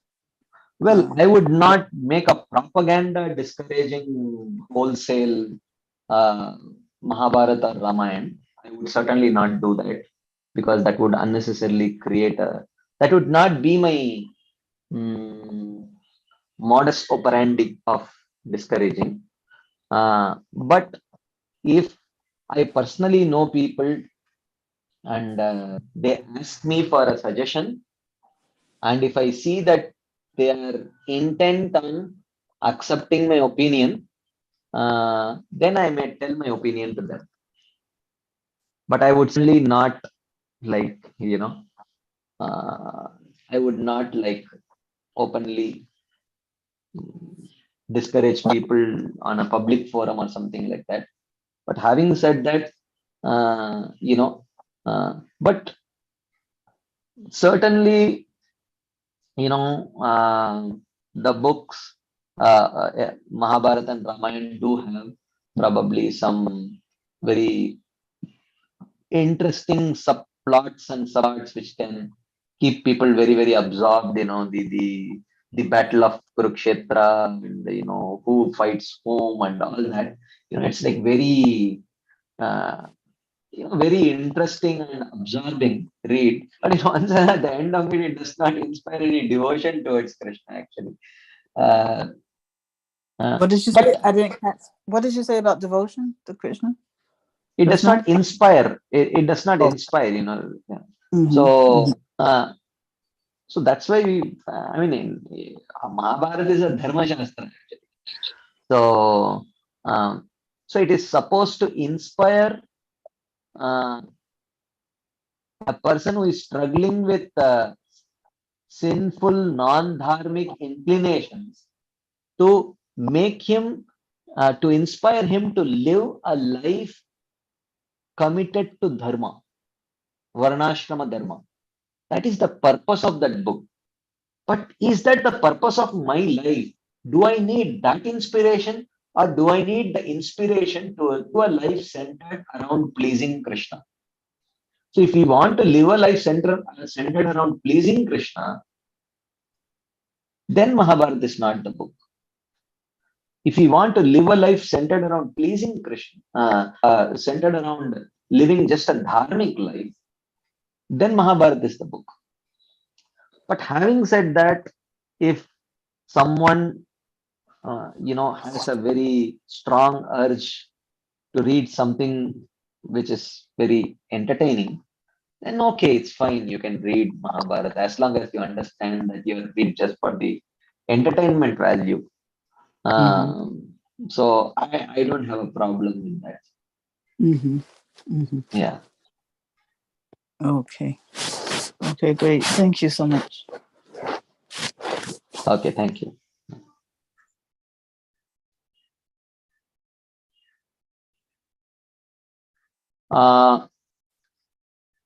Okay, there is a question in the chat box. Fortunately, it is sent to everyone just for me. But because he has personally sent this question to me, I will choose not to answer this question in this public forum. I will answer this question to him personally. I know this devotee, so we will discuss personally on this. Okay. Anyways, let's move on to the next limb, 15th limb, which is Vyavahare api akarpanyam, not feeling miserable and not performing degrading acts in distressing circumstances. Okay, this is one has to practice this as a limb. Okay, this in order to support this, he quotes a verse from the Padma Puran: Alabdeva vinashteva bhakshya achadana sadhane aviklava matir bhutva harim eva dhiya smared. He says, aviklava matir bhutva, being undisturbed, alabde, when one does not obtain bhakshya, food, achadana sadhane, or clothing. When one does not get food or clothing, one should remain undisturbed. Vinashteva, or when these things are lost, Harim eva dhiya smarit. One should remember the Lord with one's intelligence. And one should not become overly disturbed, because we are supposed to, as devotees, we are supposed to see what Krishna wants us to learn from this. And navigate these circumstances in a graceful way so that it nourishes our devotion.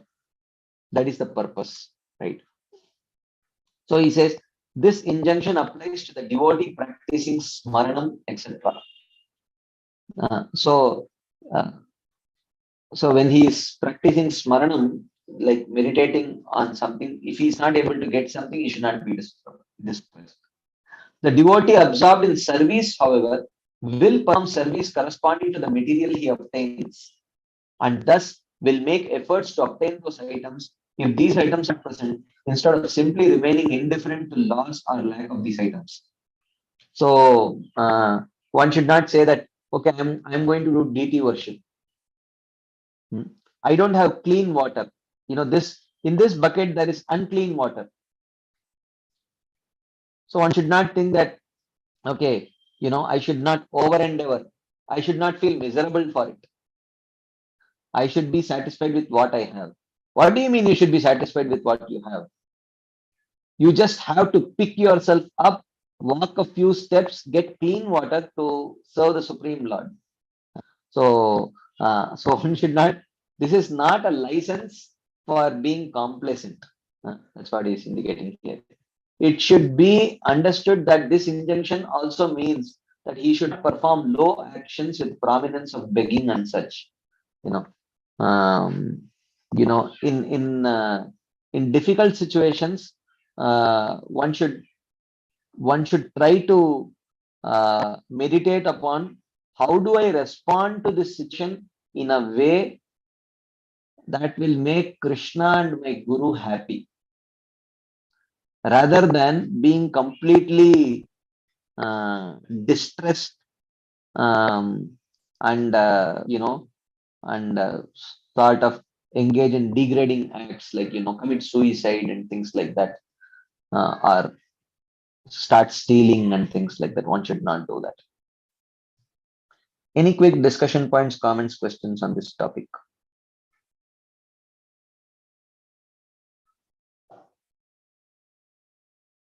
Okay, next limb.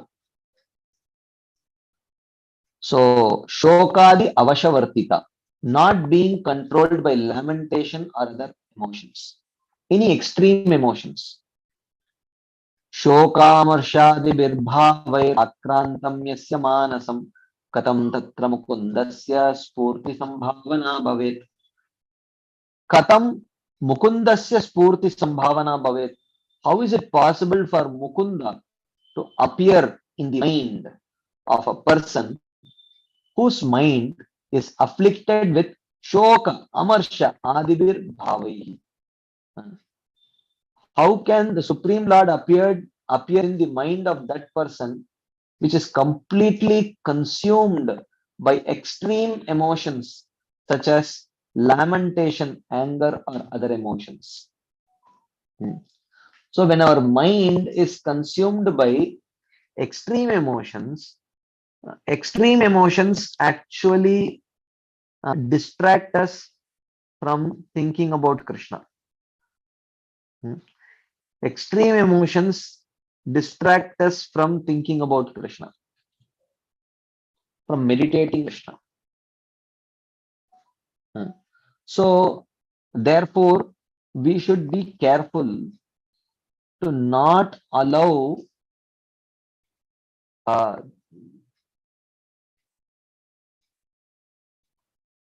we should not allow the emotions to go to very extreme level. We should do whatever is necessary so that our unfavorable emotions do not escalate to such a degree that we cannot remember Krishna. So which means definitely devotees should endeavor to maintain some level of grace. As a sadhana, it has to be practiced.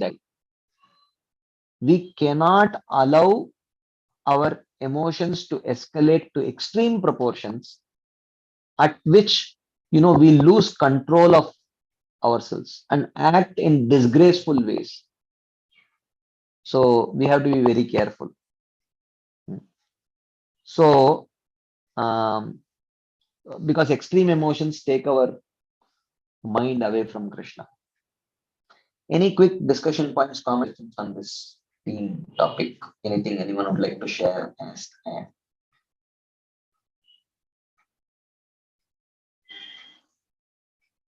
Okay. If there is none, then we will continue our discussion. The 17th limb is Anya Devan Avagya, not disrespecting the Devatas. Okay. While we are supposed to worship only Krishna, but that does not give anyone the license to disrespect the Devatas. Harireva Sadaradhyaha Sarvadeveshwareshwaraha Itare Brahma Rudradhya Nave Navagneya Kadachana. Harir Eva Sada Aradhyaha. One should always worship Hari. Sarva Deva Ishvara Ishvara. the Lord of the masters of all the devatas. Na avagneya kadachana. On the other hand, one should never disrespect itare Brahma Rudradhya, Brahma, Shiva, and others. So, while one should always worship Hari, there is no doubt about it. On the other, that does not mean one should disrespect Brahma, Shiva, and others. So, one should consciously practice it. Many times we not disrespect Brahma, Shiva, and other demigods, but sometimes we may disrespect saints from other religions. You see in Christianity, the saints, to the extent that we have the audacity to comment about the greatest of saints and prophets. Sometimes our devotees actually comment about, personalities like Prophet Muhammad and all that.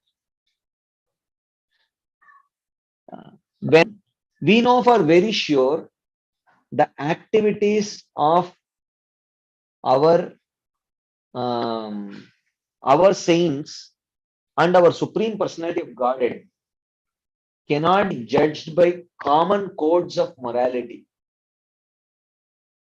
And the activities of Krishna cannot be judged by common codes of morality. And the activities of some of our acharyas cannot be judged by common codes of morality. Like, for example, when Nityananda Prabhu goes to worship, uh, uh, to marry Janava Devi, then he gets attracted to his younger sister, her younger sister Vasudevi also, and he marries her also.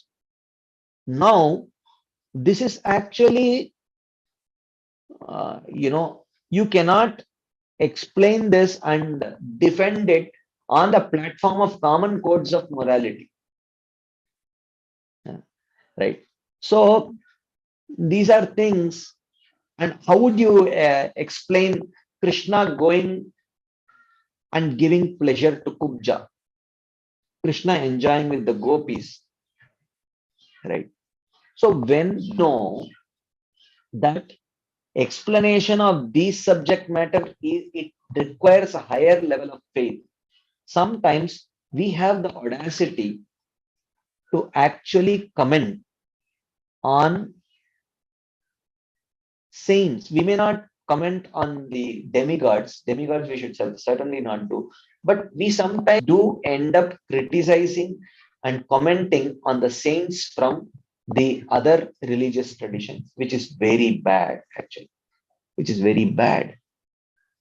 Because uh, how do we know that we have the capacity to understand their level?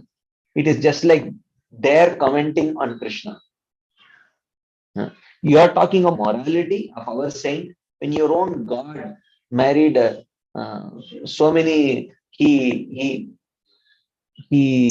roamed around with so many married. What about that?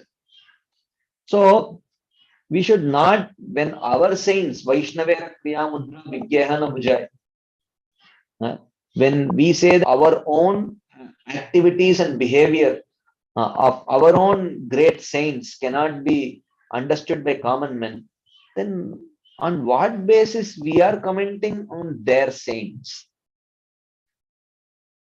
And where do we get all that time from? Why should we be even interested in that? So these are things which are just born out of our false ego. These things should not interest us.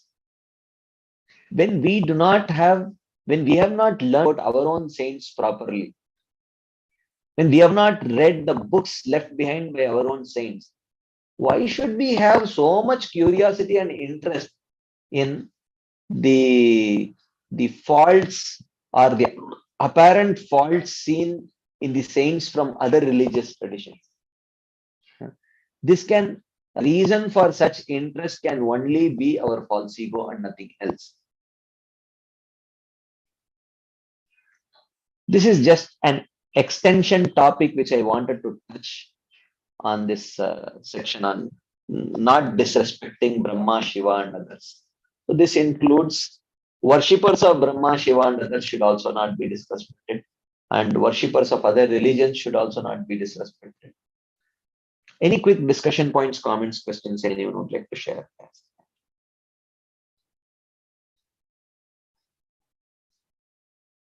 Yes, Mother Gail. Hare Krishna Prabhu. It's not on this point, it's an earlier point, but I see the time, so I don't know if I'm going to get another chance to ask this question. Yeah. Okay, so I'm going all the way back to when you were saying that by worshiping the cow, that section, you worship the tulsi and all these other plants, but specifically when you worship the cow, along with all the others, you can perfect your life by that worship. That statement. And so I was like not completely understanding that statement. So for example, if a person never chants the Maha Mantra, but he worships the cow, does that mean that he can become self-realized, or if that attain his original relationship with Krishna? What does it mean really? Yeah, if that is the instruction of his guru, bona fide guru, because of the first 20 items, the first 5 items are said to be the most important, which is taking shelter of a guru, serving guru, accepting diksha and siksha from guru, inquiring submissively about one's duty as a devotee from the guru. These are said to be the most absolutely important ones. So if the guru says you have no other service but to take care of the cows, then we do it. Not whimsically. But the fact that it was mentioned like a separate item, because there's so many things that a guru might instruct his disciple or her disciple to do that not written there in that scripture, So why was that particular one mentioned? Why that specific one was mentioned? That specific one was mentioned in the sense to indicate not the exclusive importance of that limb, but an extraordinary importance of that limb. So one should not take it, because the very fact that the first 20 and the last 5 limbs are to be non-negotiable limbs. So it's not that worshipping the cow is mentioned to be the only non-negotiable limb. So 20 plus 5, 25 limbs are mentioned to be non-negotiable. So one should understand that one statement, that among the other items, worship of the cow bestows the ultimate goal for the worshippers of Krishna. So which means in that very statement, there is worship of Krishna also included, but does not mean that you worship only the cow. Worship of cow is one of the non-negotiable limb, but that is not the only non-negotiable limb. So the last 5 limbs and the first 20 limbs are non-negotiable. So which means accept a guru, accept his instructions. So if guru says you have nothing else to do but to serve the cows, then we do it. But generally the guru will not say like that. Does it make sense, Madhuri? Well, when you put it in the category of, let's say, those other 5 most important, and it's like, living in the dham,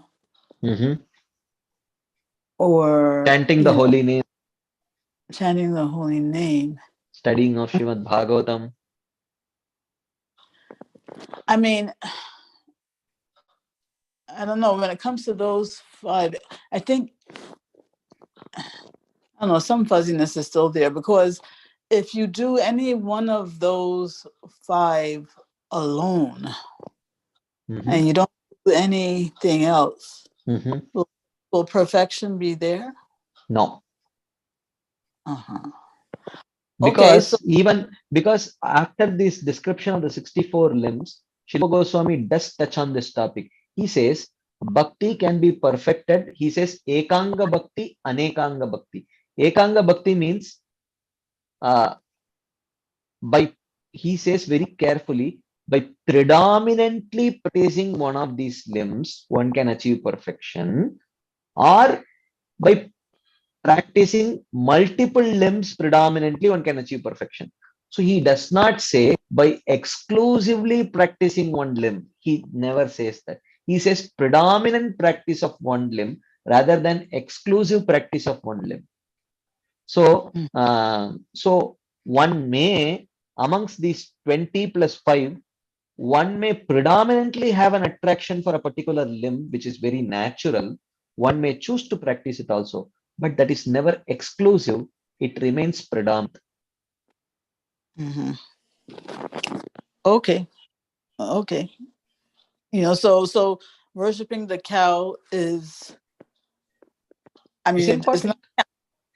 it's not counted among the 5 most, but it is a very Important. important. Yeah, limb. yeah, yeah, yeah. Okay, thank you. Thank you. Thank you. Okay, one last question in the chats.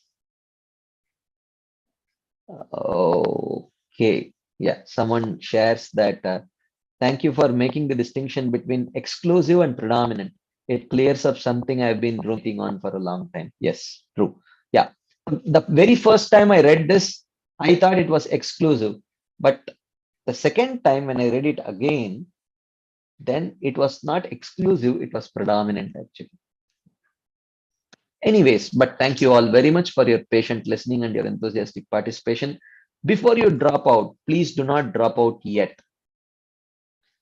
I have to share something very important. For the next 2 weeks, actually, I will be in Vrindavan.